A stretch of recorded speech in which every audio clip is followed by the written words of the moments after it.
Hey, what's up guys, and welcome back to another video. You guys know me for doing Tekken 8 content exclusively on this channel, but today we're actually going to do a first thoughts on 2XKO. I don't really play any other 2D fighting games. I did play Street Fighter 6 for about 35 hours, but it never really hooked me that much. So I have a little bit of experience, a tiny bit of experience in 2D fighters. I thought it was about time to give them another go. So I've been playing 2XKO in the closed beta for about 2 weeks, and I've really been enjoying it, to be honest. And I've been playing a ton of this game. Ranked very recently came out, so I've been playing a lot of Ranked. Anybody that knows anything about me about Tekken is I play Ranked a lot. And 2XKO Ranked has hooked me. I do want to keep playing. Tekken 8 is very fun. Obviously, I love Tekken, being a content creator that just does Tekken 8 content. And I've played Tekken for around 5 to 6 years. But if you play the same game over and over again, it can get a bit repetitive and it can get a bit stale at times. And Season 2 of Tekken 8 is not the best, to put it lightly. So I thought it was about time I kind of ventured out, try different games, and also just post multiple different games on this channel. Like, it doesn't have to just be Tekken 8 exclusively, right? So we're going to give it a go with 2XKO because I've really been enjoying the game. So I thought it'd be a good idea to do my first thoughts video. I know it's 2 weeks late. The game's been out for 2 weeks, but that 2 weeks gives me a lot of time to gather my thoughts and really come up with an opinion about what I think of the game. 2XKO, firstly, is very refreshing. Maybe just because it's a 2D fighter and it's a different kind of fighting game that I don't really play, but I find it really refreshing to play this type of game. There's a lot of different reasons for that, and we're going to go into them. Street Fighter 6 never hooked me like 2XKO, and I think a lot of the reasons I'm going to tell you in this video will make a lot of sense. Considering a lot of my viewership, nearly all of them are Tekken 8 players, I'm going to try and do this video from a Tekken player's perspective. First off, we're going to talk about what actually carries over from Tekken 8 to 2XKO, because fighting games do have fundamentals that carry over to one another. For example, Tekken fundies that do carry over to this would be spacing, and whiff punishment and timing. They're probably the main three that I would say do carry over to 2XKO. And every other fighting game, really. That is just fighting game fundamental. But there are a lot of new types of fundamentals that you really have to get down, which is also a good thing. It's also fun to learn new things, right? For instance, in Tekken 8, when you do a backdash, you're not really putting yourself at much risk. 2XKO and other 2D fighters, when you do a backdash, it is a big commitment. I think probably 80% of me getting hit by anything in 2XKO is me just spamming backdash. So it's a big learning curve for me to use a backdash much more reserved than I would in Tekken, because you can backdash and a lot of the time you'll just end up blocking anyway. There are a lot more 50-50s in 2D fighters. That is just a 2D fighter thing. There are a lot more 50-50s. In terms of like parrying stuff, like low parry, you don't really have like the down forward you do in Tekken. It's literally a button. So you parry a button. You can also parry low as well, but you have to do low and the parry button, or just standing and do the parry button. You have supers in 2D fighters. 2XKO is no different. You have supers, you have anti-airs, which is a 2D fighter thing. You have to learn your anti-airs. Also, hitboxes and hurtboxes are more like squares in 2D fighters rather than like specifically limbs like in Tekken. That'll make sense to like high level players in Tekken, but it was something that I really had to get to grips with when I started playing this game. Otherwise, I feel like my moves were just phasing through my opponent. The combo system is very different to Tekken, and that is also good because I like combos and I like learning new things about combos. So a whole different combo system is very cool to me. I like doing that. In terms of like confirming stuff is very fun to do. The tag game is very different. It kind of makes me regret not playing Tekken Tag 2 properly. But the tag game makes things very interesting, very creative. It's kind of limitless what you can actually do with the tagging assists and tag combos and things like this. And then lastly, in terms of fundies, the frames are very different. So you can get launched off a jab in this game. And a jab in this game, contrary to Tekken 8 coming out at 10 frames, comes out at 6 frames. Just to put that in perspective, there is way less that you react to in a 2D fighter. It is much more like reading your opponent and mind games that way. 50-50 mind games, I guess. There is more to get, right? So you have to get used to that. So there is a very steep learning curve, but I think that's actually a good thing. So I do have a list of pros and cons we're going to go over. This isn't going to be a huge video, but it's something I want to go over. Partly because I wish Tekken 8 had some of these things, and partly they are new, and some of these things Tekken 8 has that 2XKO doesn't. Anyway, it'll make more sense when we go over the pros and cons. First off, we're going to go over the pros. I think it's a good idea to just go over what is good in the game first, rather than sticking with the negatives. First off, it's free. I mean, there's not really much to be said there. A free game is always good, as long as the content isn't locked behind a lot of microtransactions. I haven't seen many microtransactions in this game. It is free. And the characters that you unlock, at least the way it is in the closed beta, you will earn like in-game currency from doing fights and challenges and just fighting people, especially in ranked. And you will earn the points that way, and then you can unlock your character with those points. We will talk about the progression of those points later. The animations are very sick. There's not really much to talk about the animations, but visually the game looks great. Talking about combos, they are very, very satisfying to do, and there's massive creative potential, not just with combos, but assist pressure as well, because it's a tag game and there are lots of different fuses that you can do. For instance, freestyle, you can tag in your ally like twice, I think, in one go. So it can lead to some crazy combos, right? Because it won't just be 2 tags per combo. There's a cooldown on it. So if you do 2 tags first, and then carry on the combo, if the combo goes on long enough, you can do 2 tags again, and it kind of carries on like that. And you've got like double down, which is you can use 2 supers in one combo, which is pretty sick, meaning like you can use your assists super to deal some extra damage. You have Juggernaut, which I think is very good to learn the game with. It doesn't overwhelm you with having another character to be fighting with. Firstly, I started playing the game with Juggernaut Darius, and now I have moved to Vi as my point character and Darius as my assist on Double Down. There are a few other fuses that we could go over, but I don't want this video to go on forever. But you have 2x assist, you have sidekick, which is a bit similar to Juggernaut, but there are a couple of differences there. But talking about massive creative potential, because the combo system is quite lenient, there are so many different routes you can do to optimize your damage or optimize damage within certain situations. Say if you've got them in the corner, say if you're at the corner and you want to carry somebody to the other corner, there's huge creative potential. I'm talking about assist pressure. You can do things like do a string or a move that is negative on block, right? Which is minus on block, punishable on block, I should say. But if you use your assist at the right time, it becomes plus on block. So there's huge like creative potential. You can do assists with cross-ups. Yasuo, I'm looking at you. There's a lot of different things. I want also Echo, which I'll go into those characters. But there's a lot of different things you can do creatively in this game. And I think it's very refreshing to be able to start learning a game, especially with a 2D fighter, which I feel like in the past, I mean, I don't play 2D fighters, so you can correct me if I'm wrong. Because there aren't that many moves compared to Tekken. Tekken has like at least 100 moves per character. In a 2D fighter, it's not that. It's like 20 max. The fact that you can be that creative with that few moves is a really good thing. Also leads to like longevity of the game in terms of like gathering knowledge and things like that, right? Mostly I think that's down to being a tag game as well, which I didn't think that I would be a fan of the tag game, but playing with friends is very, very fun. We'll talk about that in a minute. The netcode is superb. Coming from Tekken 7, which had a poor netcode, to Tekken 8, which also has a pretty poor netcode, to 2xKO, but they got that Riot netcode. I mean, it is very, very good. There is rarely lag, rarely like stutters or hitches. Like in Tekken 8, if somebody has a decent PC but not the best, it will still lag. So this netcode is a huge improvement from Tekken 8. Every character is very unique. They have different archetypes for each character, which I think is really cool. Like you have Vi, which is kind of rushdown bulldozer. It's kind of like Steve. Vi is a little bit like Steve. She even has the Steve's backsway and flicker as well from Steve. If you play Steve and you play Vi in this, you'll know what I'm talking about. And she also has electrics. If you've seen any of the shorts on this channel, you know what I mean. They're not like classic Mishima electrics, but there's a timing to them to get the actual electric animation out. There are things like this that are really unique within different characters. For instance, Darius is quite long range, but he's quite sluggish if you get in on him, right? You have characters like Blitzcrank, which is a grappler. If he grapples you, then it's kind of game over. Well, not really. He has to take a lot of risks, and he struggles to get in sometimes, right? If you keep your distance.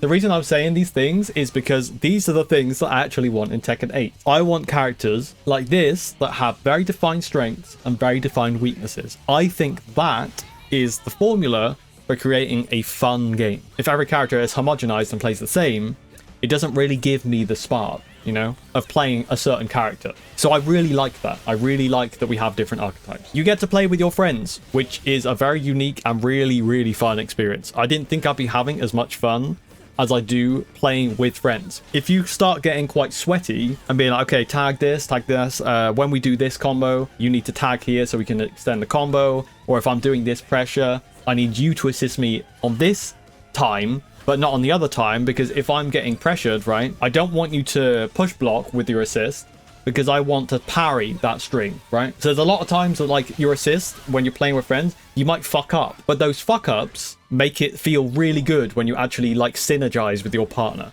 It's really cool. It's really, really cool. If anybody is interested in playing with friends in fighting games, like on a team, I definitely recommend this game. The lobby is good. We will go over negatives of the lobby. You can basically, you know, in Tekken 8, if you've played Tekken 8, you can go near a cabinet in the Tekken lounge and you can spectate players playing on the cabinet, which is really cool. There's a lot of loading to get into the actual spectating the match. On this, if you go into a lobby, firstly, on the big screen right at the back, you can see their match just playing out as if you're in the match. It's just on a big screen at the back of the lobby, which is really cool because it gives you something to look at when you're waiting for a match. If you go near players on the cabinets, a little window will pop up and it will just show the match playing without you having to, like, click spectate or anything like that. I think that's really cool. It's pretty smooth. There are sometimes the lobby will lag if it's overcrowded, but that is something hopefully they will fix when the game fully releases or goes into open beta if it does. So the lobby is cool. We will talk about negatives with the lobby because I have a few gripes with the lobby. Accessibility is cool. You have pulse controls for newer players so they can get to grips with the buttons. And then I would suggest maybe moving out of pulse controls to work out what the buttons do on their own rather than using the pulse controls, but it is very good for accessibility. Newer players can not worry about having to learn like 1,000 new things just to do a combo, right? What's also cool is if you're a really good fighting game player, right, and your friend is not, you can kind of carry your friend to a certain extent, which I think is cool because it means that if you have friends that aren't very good at fighting games and you're good, you don't have to just call it a day and not play fighting games with them. This is actually a good way to get newer players into fighting games as well. I think having like 2 people on the same team is really cool because it means you can do that. And there's a system in place to stop people getting boosted as well. I'm not going to go into that in this video. Maybe I'll talk about ranked in another video about the whole rank system, but at least from what Riot have said, you can't boost your friend's rank. Say if you're like a master player and your partner is like a bronze player, you can't carry them. There's like systems put in place to stop that happening. In terms of gameplay, it's very snappy and reactive. There isn't really input lag as you wouldn't expect to, but it's on the pros just because it's a good thing. Some fighting games have had input lag in the past, so obviously very good that it's snappy and reactive. Especially the backdash. The backdash is super fast in this game. Although like I said before, if you do a backdash, it is still a commitment. Right, so movement is very, very kind of cracked in this game, but it is still a commitment when you backdash. The tutorial is very, very good. It teaches you a lot about the game. There are some things that it misses out, but for the most part, for me coming into this game, knowing not very much about 2D fighters and the systems that are in 2xKO that are unique to 2xKO, the tutorial was pretty sufficient in getting me up to speed to a certain extent. Or at least it gave me the knowledge and the tools to work out the rest of the shit myself. You know what I'm saying? So it is pretty good, the tutorial. There are some things that it does miss out though. The last pro we're going to talk about is training mode options. These are also in the cons as well. There are so many options for you to lab different things in the training mode. There are so many. So you basically can do whatever you want. We will talk about this more in the cons because there are caveats to that. Starting with the cons, training mode. There is no training mode while you're matchmaking. This is probably the biggest con for me, considering I come from Tekken, where you are just always in the training mode while you're matchmaking in rank. I think that a game that has a lot of depth, specifically like 2xKO, similar to Tekken, and it has a lot of depth, even though there aren't that many moves, I think it's important to be able to lab while you're waiting for a match.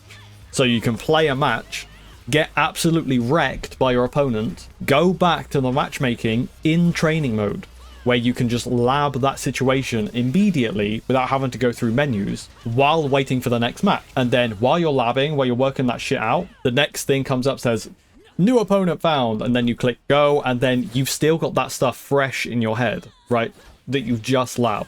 I think that's really, really important for fighting games in general. I think they probably will add that. Some of this stuff that's in the cons will be changed. I really, really, really hope that they change this and add training mode to matchmaking, rather than it just being lobbies. The second thing I have on the cons list is Yasuo and Echo. I have no idea what to do about those characters. That is just in there because I hate Yasuo and Echo. Nothing really to be said there. I hate those characters. They seem ridiculously strong. Maybe I'm dumb. Like I said, this is my first 2D fighter, but I can't do shit against those characters. Maybe it's a matchup issue, maybe it's a skill issue, who knows. I feel like there are too many throws into a full combo. Again, I'm not like a massive 2D fighting game player, but I do feel like throws into full combos is kind of insane considering a throw comes out at 6 frames. You can't react to throws in this game like you can in Tekken, which is the game I come from. A throw into a full combo, sometimes, you know, it can be a touch of death combo if they have Juggernaut and Fury, for example. I don't think that's very hard to do, especially with characters like Vi and Darius, right? Which are my mains.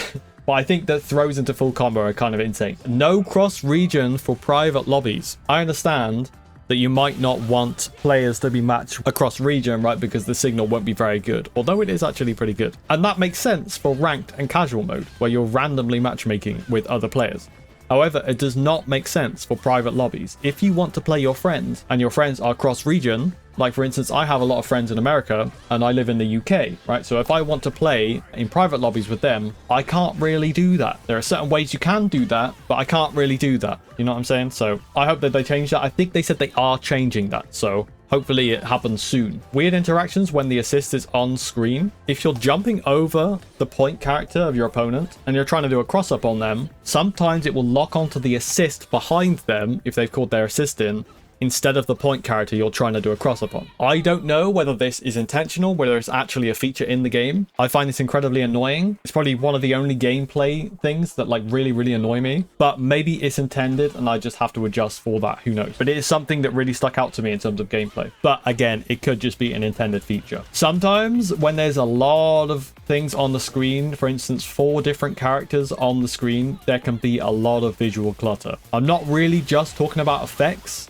Well, I kind of am, but I'm just talking about like characters' limbs moving through each other and phasing through each other. If you have an assist on screen and you're doing like an overhead, for example, it can be really difficult for your opponent to see that overhead because of the size of your assist. For instance, if you're playing Braum or Darius or Blitzcrank, if they're the assist and your character is quite small, like Vi or Jinx, it can be pretty difficult for your opponent to actually see the overhead coming. Maybe they can polish up the visual clutter a little bit, especially considering that added onto that, there is a lot of mental stack in terms of like freestyle, the fuse freestyle, because the amount of cross-ups that you can do while your assist is on the screen is kind of insane, and you just have to constantly be like looking left, right, left, right, left, right, like to see who's tagged and what the hell is going on. That might be a skill issue thing for me, but I'm just giving my opinion as a new player coming from Tekken 8. It can be kind of insane. Progression takes quite a long time. I said at the beginning of this video that you can unlock characters without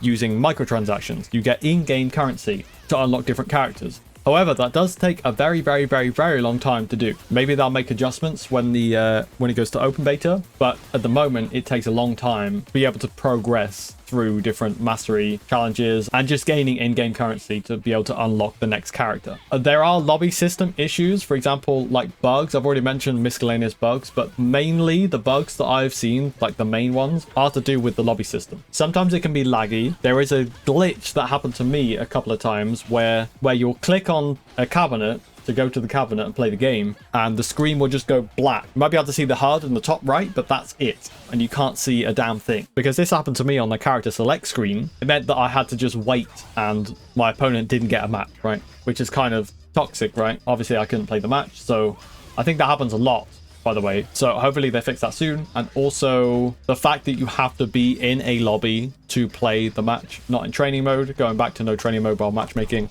is a massive issue for me. I think the lobby mode is actually really sick. It's one of the better lobby modes that we've had in recent fighting games, looking at Tekken 8, Street Fighter, but I wish there was an option to just go to training mode while you're matchmaking. Talking about training mode, firstly, it can be incredibly confusing because there are so many different options. Coming from a different game to this one, so this will be for newer players, I didn't know what the fuck was going on with the training mode. Some of my friends who are very familiar with 2D fighters had to explain a lot of the different options because they just don't really apply to Tekken. So there was a lot of different menus to go through, which isn't really like a coming from a new game thing. There is a lot of different menus to go through in the training mode. Some of the ways that you might want to try and lab a specific thing can become quite convoluted. That was quite confusing. One of the biggest things for training mode is there is no combo trials. Especially for new players, this can be like a huge turnoff. If you come from a new fighting game where the combo system is completely different, for instance, a Tekken player, right, like me, the combo system is very, very different. Instead of like having to individually map out different like links that you're trying with your character, even look up YouTube videos, which you can do, which is great because there's a lot of content creators that do that. What is also really, really helpful, and probably the main thing to get people to start knowing the moves of their character, is combo trials, because they get to grips with the moves that you're using in the combos, and then they can apply them outside of the combos, right? Because if you know that this move is a launcher, you can then try and incorporate that in your string pressure. I really do wish there were combo trials in the game. Hopefully they add them. I think they probably will add them. And that is the end of the cons. And I have written at the end here on my notes, bear in mind, this is still in beta. So a lot of the cons that I mentioned here will probably be fixed or changed. So there's a bit of a positive there. I know there are quite a few cons, but negatives do tend to stand out more than positives, right? I mean, that's just life, without getting too philosophical. But just to wrap up the video, I am really, really enjoying 2xKO. I never thought that I'd enjoy a 2D fighter like I have with 2xKO. I am kind of addicted. Not like Tekken addicted, but I am addicted. I do just want to learn and keep getting better and better and better. I am really looking forward to playing the game when it fully comes out. I am still going to be playing it through the closed beta and open beta, because I'm kind of hooked now and I just want to play it. It's also nice to have two different fighting games that play completely differently, right? I have Tekken 8 and I have 2xKO. I have two very different fighting games to play. And with saying all that, I am going to be doing some content for 2xKO on this channel. But that doesn't mean that I'm straying away from Tekken 8. Tekken players, don't worry. I'm still going to be doing my guides. I'm still going to be posting my ranked stuff in Tekken 8 and my rants on characters and all of that stuff. You won't see much change from the Tekken 8 content. It will just be 2xKO content as well. I think that's going to wrap up the video. Just wanted to give my first thoughts. I don't know how long this video is going to be, but I wanted to give my first thoughts considering it's kind of the first 2D fighting game that actually hooked me. Unlike Street Fighter 6. I can appreciate Street Fighter 6, but this game hooked me a lot. If you enjoyed, do me a favor and leave a like. It really helps me out with the YouTube algorithm. And if you're new here and you want to find your way back, hit the subscribe button down below. Also, if you don't know, I stream over on Twitch. I'll stream Tekken 8 and also be streaming 2xKO. So if you're interested, go and follow me over there. And with that plugging, hope you guys enjoyed. Take it easy, much love, and I will see you in the next one.